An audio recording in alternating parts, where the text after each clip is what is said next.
As the myriad Trump-Russia collusion investigations continue to come up empty, the Democratic National Committee, DNC, which started the ball rolling by helping the Clinton campaign in financing the spurious Trump dossier, filed a lawsuit Friday against the Trump campaign, WikiLeaks, and Russia, claiming they colluded to disrupt the 2016 presidential election. The civil action is a sure sign that the DNC finally knows what most reasonable people have known for months. The multiple investigations into Trump-Russia collusion are a collection of wild goose chases and will continue to fail to prove collusion. This move by the DNC is such a blatantly desperate attempt to gain attention that even Paul Cullen, a legal analyst for CNN, which news outlet can never be accused of being either pro-Trump or anti-DNC, called it a publicity stunt to get information and said it will likely be tossed out of court eventually. WikiLeaks agreed on both points, tweeting Friday that the DNC already has a moribund publicity lawsuit which the press has become bored of, hence the need to refile it as a new suit before midterms. As far as the lawsuit's chances in court, WikiLeaks tweet went on to say, as an accurate publisher of newsworthy information, that WikiLeaks is constitutionally protected from such suits. And it's not just a CNN analyst and WikiLeaks that say the lawsuit is nonsense. A Democrat congresswoman from California, Representative Jackie Speer, says so, too, calling the lawsuit a sidebar that is not in the interest of the American people. Her remarks were made in an interview with CNN's Wolf Blitzer. The liberal left coast politician, who endorsed Clinton in 2016, went on to say that she is not very supportive of the legal tactic which she called an ill-conceived idea. In essence, the multi-million-dollar suit charges that Trump campaign officials and the Russian government conspired against Democratic Party candidate Hillary Clinton by hacking DNC and Clinton campaign emails which were then published by WikiLeaks. In a press release coinciding with the filing of the suit in a Manhattan federal district court Friday, DNC chairman Tom Perez said the Russian government notified the Trump campaign in advance that it had stolen Democratic emails and other information about the Democratic Party that it was seeking to use in support of Trump's candidacy, adding, rather than reporting Russia's offer to meddle in the U.S. election, the Trump campaign welcomed Russia's help.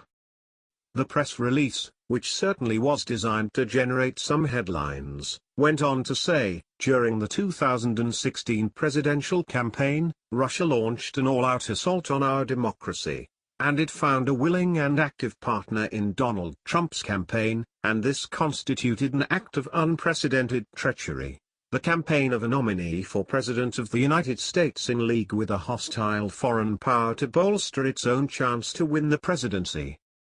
It is noteworthy that the filing of this suit seems to indicate that Clinton and the DNC realize that the myriad Trump-Russia collusion investigations are crumbling under their own bloated weight. If there was any real chance of those probes finding evidence of Trump-Russia collusion, the DNC would not need to grasp at straws by launching this suit. They look desperate because they are desperate. Trump campaign manager Brad Parscale asserted pretty much that same sentiment in a statement about the lawsuit, saying, "This is a sham lawsuit about a bogus Russian collusion claim filed by a desperate, dysfunctional, and nearly insolvent Democratic Party." He added, with the Democrats' conspiracy theories against the president's campaign evaporating as quickly as the failing DNC's fundraising, they've sunk to a new low to raise money, especially among small donors who have abandoned them. The suit makes 11 charges against the defendants, including computer fraud and conspiracy. This is typical Clintonism. Remember when Hillary's husband was impeached for perjuring himself in a sworn civil deposition related to his sexual abuse of women under his control? Hillary trotted out the same excuses then, referring to the investigation and Bill's impeachment as a vast right-wing conspiracy. It appears that in the past 20 years, Hillary has not learned the value of personal responsibility. It is always someone else's fault.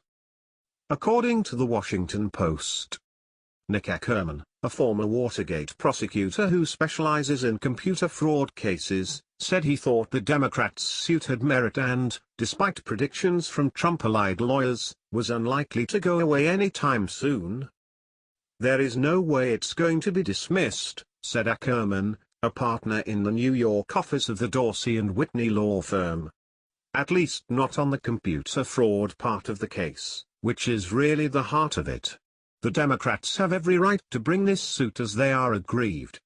My question is, what took them so long? Let's take a minute and unpack that. First, what took them so long is obvious: the vain hope that the Mueller probe or one of the other collusion investigations would pull a rabbit out of a hat. Now that it is painfully obvious that isn't going to happen, it's time to try this. Desperate times call for desperate measures. Second, and on this point, Ackerman is correct, the computer fraud part of the case is at the heart of this whole thing. And that is another Achilles heel for the DNC, because there is a conspicuous lack of anything resembling evidence that Russia was WikiLeaks' source for the DNC and Clinton campaign emails.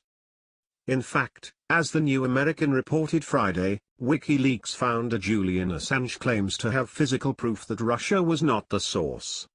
There is one snag, though. Assange is in exile in the Ecuadorian embassy in London and in exchange for that proof wants a guarantee that he will not be arrested and extradited to the United States to face espionage charges if he leaves the embassy. Representative Dana Rohrabacher, Republican California, who visited Assange last August, has said that he cannot speak to the president about that offer because any discussion with Trump and Rohrabacher that mentions Russia will be used as an excuse by special counsel Robert Mueller to just quadruple all the areas of investigation into Rohrabacher and into Trump.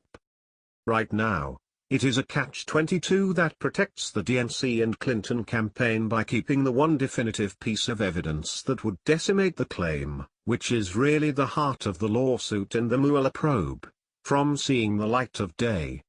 If that deal is ever able to be made, the fraudulent claims of the DNC and Clinton campaign will be laid bare. For his part, President Trump called the lawsuit good news since discovery works both ways. Not only would the DNC gain access to Trump campaign records and files if the case isn't strangled in its cradle, but the Trump campaign, as part of mounting a defense, would, in turn, gain access to the records and files of the DNC and Clinton campaign.